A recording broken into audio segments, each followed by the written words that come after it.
When it comes to competence, the Albanese government's two greatest areas of weakness are the economy and border security.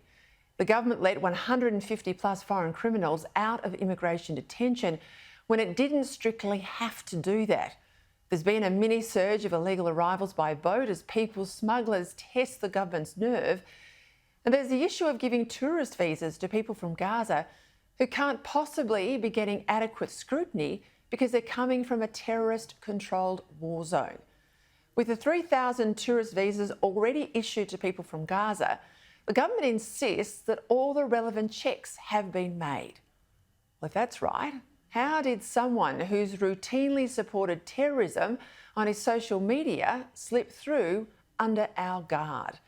Daily Telegraph reports Fayez El-Fassani entered Australia from Gaza in July, even though the Rawasi Palestine Institute that he ran routinely called for Israel to be confronted, he says, by all possible means, while 3 of his deceased brothers and 2 of his deceased sons were members of designated terrorist organisations.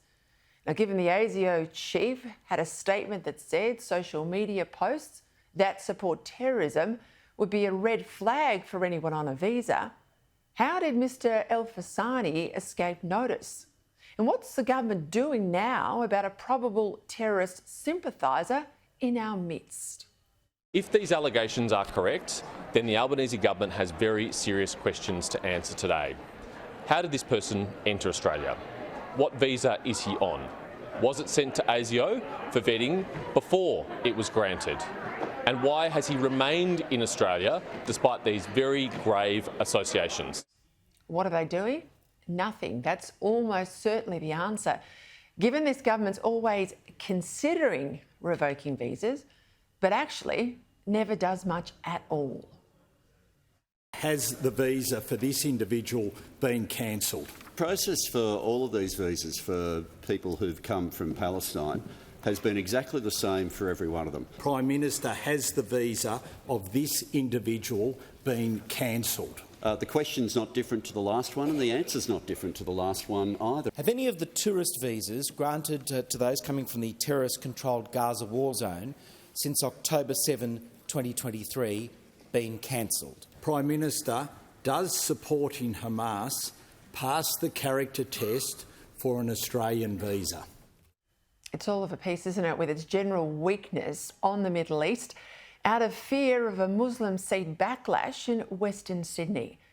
In the end, all of this goes to character. The character of the Albanese government and the character of the man who leads it. Far from being the electoral trump card that most first-term Prime Ministers are with their big incoming margins, Albanese limped over the line in 2022 with just 32% of the primary vote.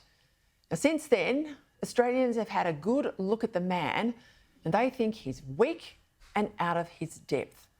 Look at him today after saying yesterday Australia was lockstep with the Americans on Israel, but now 24 hours later, the Prime Minister can't decide if that's true. We have said that there needs to be a de-escalation.